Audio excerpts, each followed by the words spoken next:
All right, what is up, everybody? Welcome to the inaugural basketball meeting for Sports Analytics Society. We are super excited to have you here. Um, Me and Nico, I guess we'll start with introduction. So I'll go first. My name's Thomas DePola. I'm a junior. I'm a marketing major, and as you know, I'm co-head of the basketball division on Sports Analytics Society. And I'm super excited for this year and excited to get started with you guys. Hey guys, my name is Nico Constantelis, junior finance major. I'm the other co-head of the basketball department.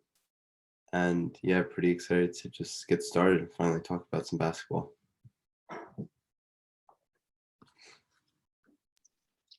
And you know what we're gonna do? We're gonna have all you guys introduce yourselves. So if anyone wants to get started, go ahead. What's up, guys? I'm Max. I'm a computer science major. The Knicks are my favorite team, and Julius Randle is the MVP this year.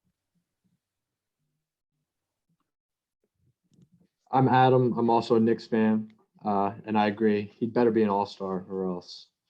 Yeah, I don't know what he'll I'm be gonna do. robbed if he's not. Exactly, yeah.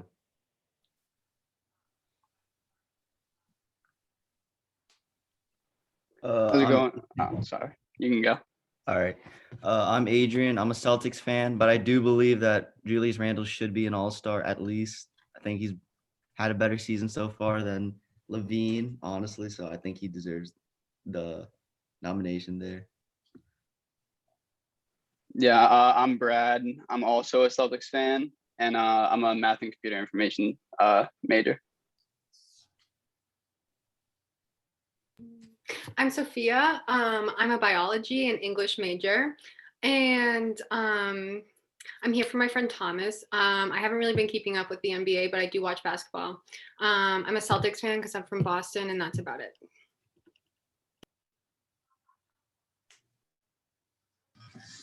Hey guys, I'm Peter Majors. I'm club president, and I'm a Knicks fan, so I share all your guys' sentiment of Julius Randle.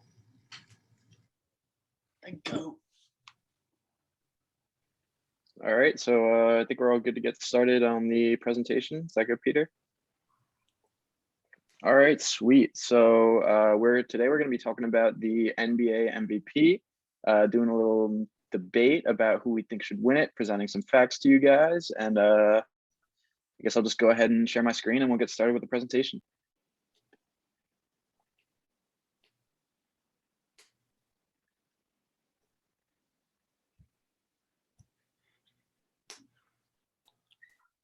So yeah, like how Thomas said, today we're just going to look at the different MVP candidates, talk about who we think might be it, and give you guys a little insight on some of the advanced statistics that are usually used to determine MVP, go over what they mean, and just see how the candidates are stacking up in those different criteria. So 3 specific advanced stats we'll be going over: PER, win shares per 48, and then box plus minus. We're then going to look into the team records, see how that factors into it, and then open it up for you guys to talk about who you think should be MVP.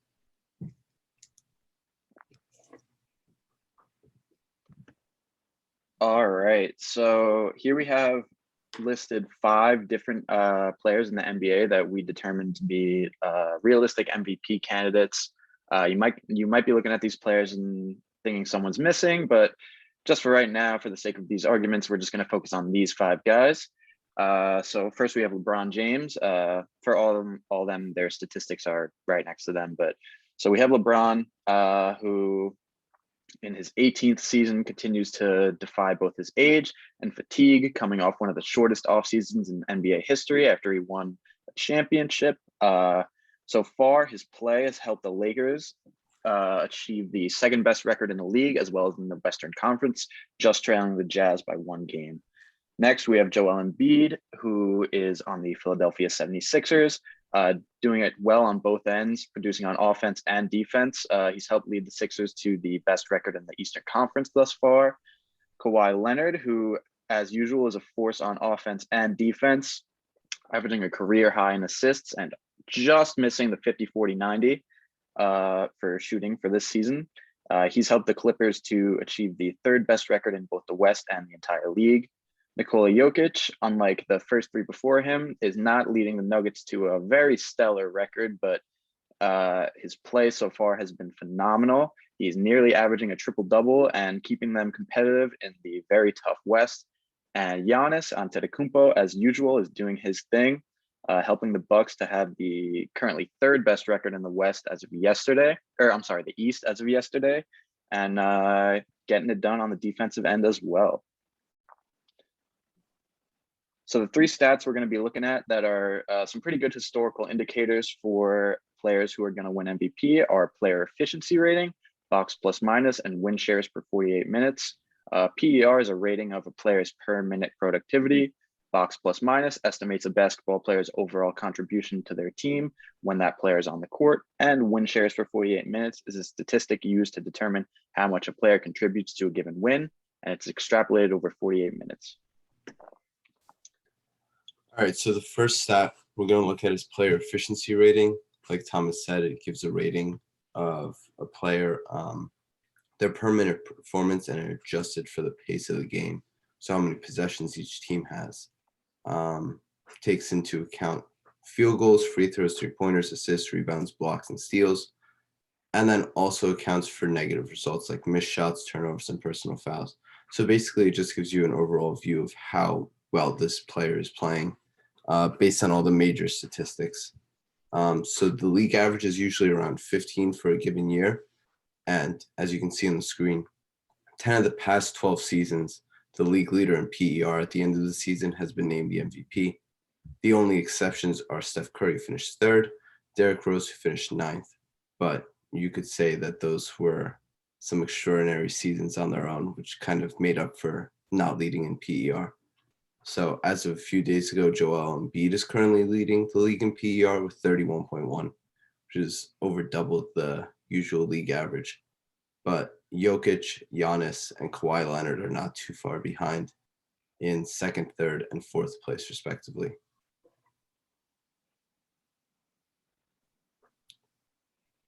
Now looking at box plus minus, this is a basketball box score based metric that estimates a player's contribution to the team when the player is on the court.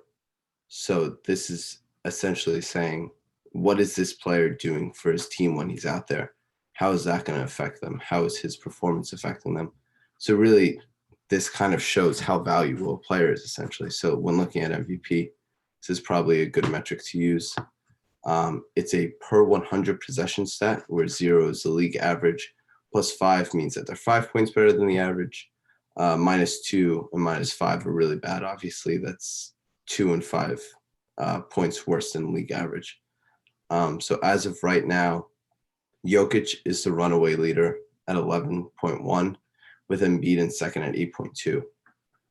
And then looking at past MVPs, the league leader has been MVP in 10 of the 12 seasons, with only Giannis's 2018-2019 season, in which he finished second, and Derrick Rose once again being the two exceptions.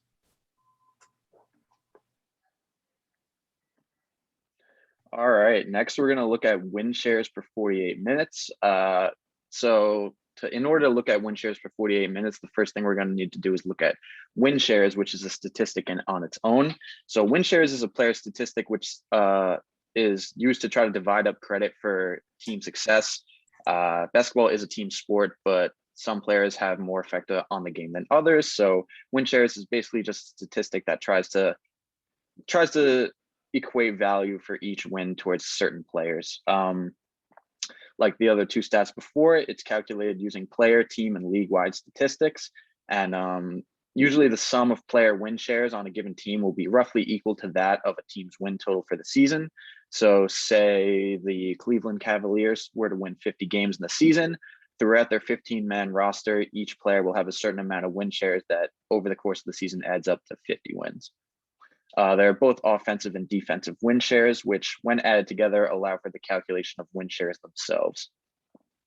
While win shares does account for pace among different eras, it is still a counting stat, which means there's a benefit to players who are on the court for a lot of minutes. So players who aren't playing as much tend to not have higher win shares over the course of the season. But in order to sort of account for all that and solve it, there is win shares per 48, which if you're not familiar, 48 minutes is the total amount of minutes in any given NBA game, not counting overtime. So win shares per 48 is calculated by taking the number of win shares earned by a player in a given season, and then dividing that by his total minutes played over the course of the season, and then multiplying that by 48. The league leader in win shares per 48 over the past 12 NBA seasons has won MVP 10 times. Only Russell Westbrook, who ranked 10th in 2016-2017, and Derrick Rose, who also ranked 10th in his MVP season, did not come in first. Right now, Jokic is the league leader, and him and Joel Embiid have kind of been going back and forth for that top spot. The only other of our 5 candidates who ranks within the top 5 is Kawhi Leonard, who's currently in 3rd. And the final and probably the most important stat is the amount of wins a team gets, the team record. So at the end of the day, you can look at a bunch of advanced statistics and that sort of thing, but more often than not, because the MVP is voted by national media, it's important for the winner to be on a winning team. So the total number of wins in any given season is not necessarily what wins a player MVP, but rather the amount of wins they've gotten relative to the rest of their conference and the entire league as a whole. So in the past 12 seasons, the MVP winner has been on a team with a record that looked like that in the picture below. So as you can see, in the past 12 seasons, 11 of the players who have won MVP have been on a team that placed 2nd or higher in their conference, with a large majority of them being on a team that had the best record in the NBA. The one exception, of course, is Russell Westbrook in 2016-2017, whose triple-double average combined with Kevin Durant leaving his team the previous year kind of propelled him to win that MVP that season. So to recap, we have listed a chart here with everyone's stat line, each team's record. As you can see, as we mentioned before, Embiid is on a team that is 1st in the East, 5th in the league overall. Jokic is not as high, 7th in the league, 7th in the West and 10th overall. LeBron James is pacing his team to a very good record at both 2nd in the West and in the league. Kawhi is not far behind at 3rd and 3rd, respectively. And Giannis is 2nd in the East and 7th overall in the league. And then we have each player's rank for PER, win shares per 48, and box plus minus there. As you can see, Jokic and Embiid are both 1st and 2nd in all of those. And then you have LeBron, Kawhi, and Giannis each competing pretty tough in each of those categories. So now we're going to open up the floor for some discussion. You guys can talk about who you guys think deserves the MVP this season.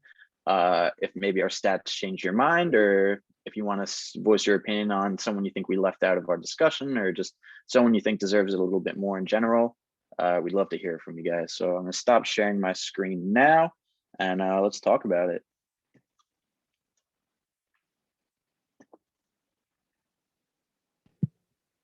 Personally, I think as of right now, it's Embiid. I mean, all those things you guys said, he's playing out of his mind, and all the statistics have him at like 1st or 2nd. And then on top of that, Sixers are on top of the East right now. So that's kind of what puts it over the top for me, is he's leading his team to a conference 1 seed, hopefully.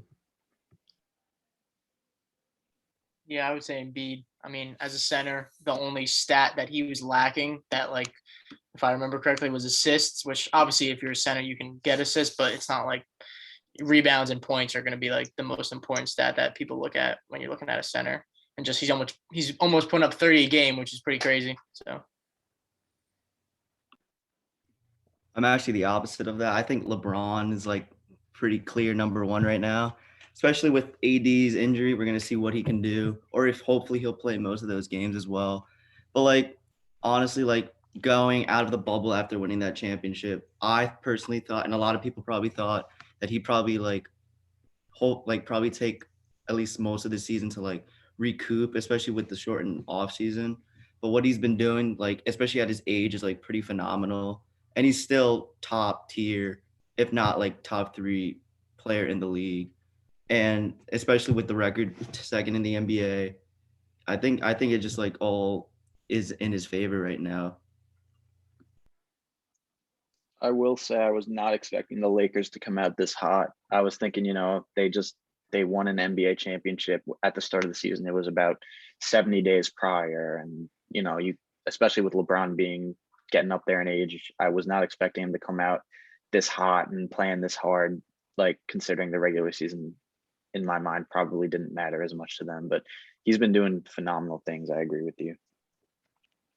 Yeah, I definitely agree with that. And I think with AD, like Adrian said, that with AD is gonna have like a limited role if they're gonna be very careful with that injury. I think he definitely has a chance to like propel himself further up in the race. But I think as of right now, like with all the other points that Embiid just been doing on both sides of the floor so efficiently, and with like the record too, I think Embiid right now. But I definitely think I can see LeBron making a late push.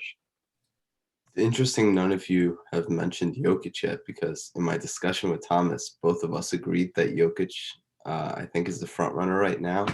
And even looking at some of the projections, a lot of people are saying Jokic, but you guys seem to be leaning towards Embiid or LeBron. Why not Jokic? Wins. Yeah. Honestly, all that. It is still, Yeah. But there's also, he's not a huge defensive force compared to like Embiid and LeBron. So he's really basically an offensive hub. And I think that, like, we look past 2 seasons, Giannis had defense as well. And he was basically operating as a one-man wrecking crew on offense, but he still was pretty much a top-tier defender. And I don't think Jokic has that as well, especially with their record being 7th in the West right now. Yeah, like imagine Yeah, I definitely agree. Like You go, imagine I'll- my bad. It's really quick. Imagine if Jokic, No, like, imagine if they just start losing and they don't make the playoffs. Like, how can you have a player win the MVP if your team doesn't even make the playoffs?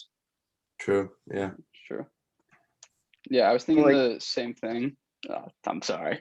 No, you're good. You're good. You're good. Go. I was thinking the same thing where it's like, if I was making the decision MVP, I would think that it would be Jokic, but I think just looking at like the history of the award, it's always like they factor in wins more than like I think the general public kind of like realizes. Definitely, yeah. They love picking the best player on the best team, even though that's not always what makes them the most valuable. It might just be the best case scenario for them.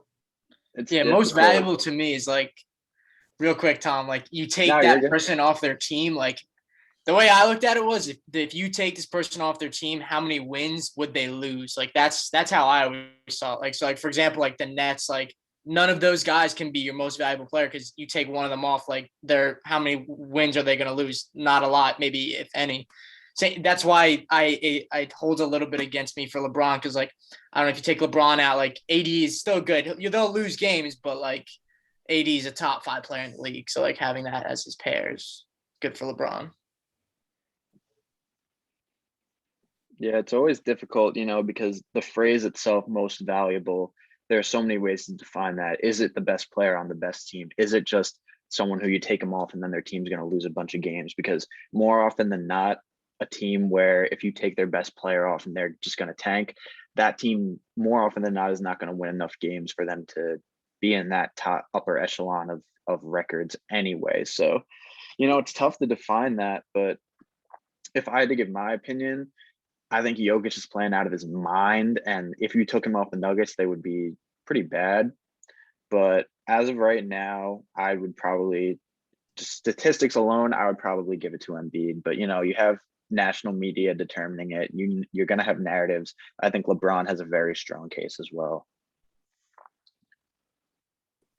Yeah, I think the level that LeBron is playing this far into his career, coming off that short break, like you guys are mentioning, I think that's a great story for the voters to look into, especially if he can get the Lakers back to the championship favorite. That would be kind of ridiculous, like really unprecedented performance. Yeah, I remember seeing some stat. It was like for teams that didn't get invited to the bubble, this was like the longest a team ever went without playing basketball. And then for the team that was in the championship for the bubble, it was the shortest. So like it's crazy how like LeBron, that's the shortest span, and then like teams like the Knicks, it was the longest span of without basketball. Like you said, LeBron's still there. And he's What do you guys think? Do you think LeBron's age should be a factor in whether or not he wins it? Should that be considered in the voting? I don't think so personally, because I don't think like it's obviously a great narrative and everything, but like I don't think that makes you any more valuable than a guy that's 23 right now.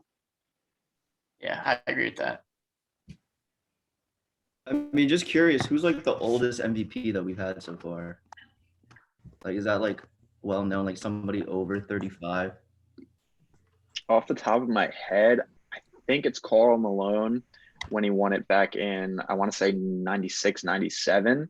I'm pretty sure he was either, I think he was close to 35, but I'm not positive. It was either him or Jordan, I think, had that title. Karl Malone in 98, and he was 35. There we go. And that was also during a shortened season. It was shortened by a lockout, but that was a shortened season. So maybe history repeats itself. We'll see. I honestly think right now it's Embiid's to lose.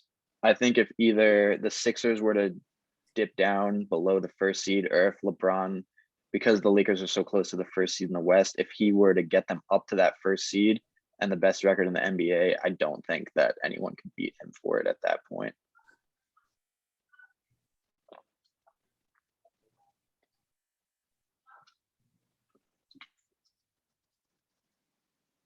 Oh, Peter, we wanted to talk about the March Madness tournament bracket prediction tournament thing. Yeah. Do you have the tweet? I do not. Hold on. I can pull it up for you. Okay. Just give me 1 second. Yeah, no worries. Yeah, so a couple days ago, if you guys were around for our last meeting, we had Max Greenfield, actually last week's meeting, we had Max Greenfield. He come speak to us, and he's been great engaging us on Twitter and stuff like that. And he tagged us in a post that I'm trying to find right now.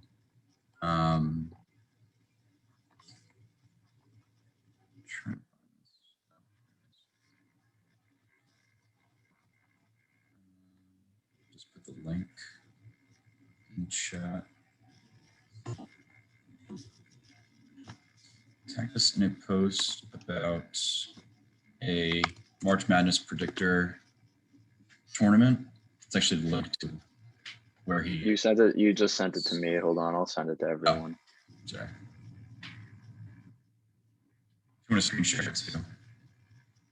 Oh yeah, sure. Hold on, let me put it in the chat first.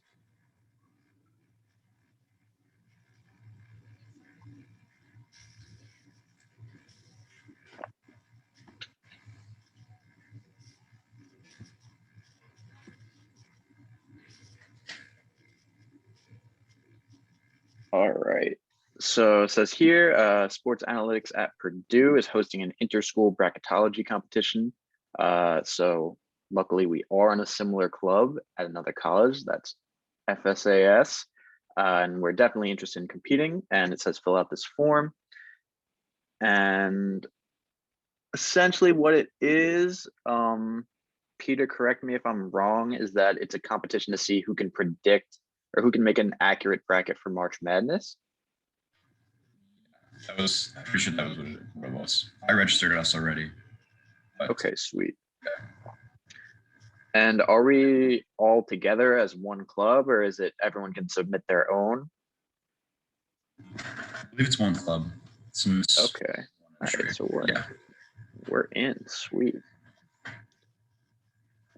So yeah, if any of you, that sounds interesting to any of you guys, that's something we're participating in, and I'm sure we'll bring it up at another, probably one of our big meetings, and then gauge interest there.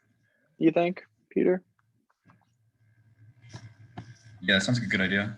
Okay, sweet. But Yeah, I'm just trying to look at what the date was for that.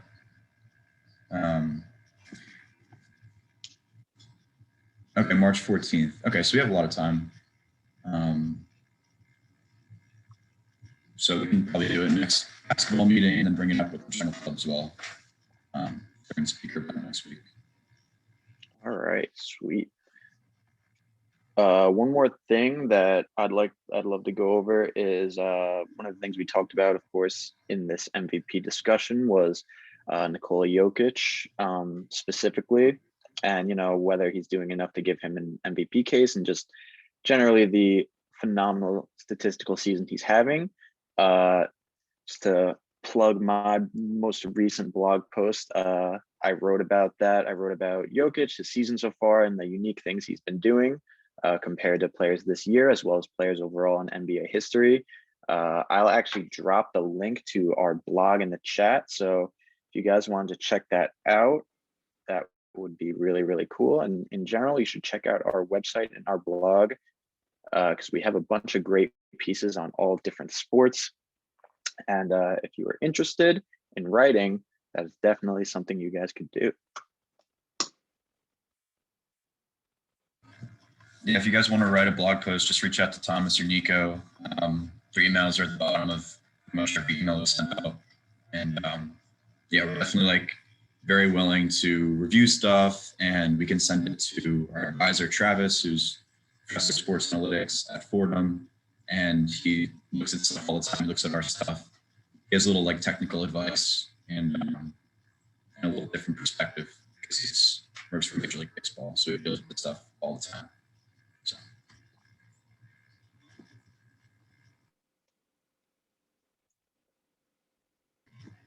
Unless you guys have anything else, Thomas, Nico. I'm all good right now. Yep, I got nothing else. All right. Well, thank you guys so much for coming. This was such a blast, and just great to see you guys have some good discussion about basketball. Hoping to see you here again in 2 weeks for our next individual basketball meeting, but also next week on Tuesday for our general board meeting. Do you guys have any ideas, suggestions of maybe stuff you want to talk about in a future meeting? Just reach out to Thomas or I. We'll try and get that idea going. Thanks, guys. Thank you guys for coming. Thank you. Guys. Thank you.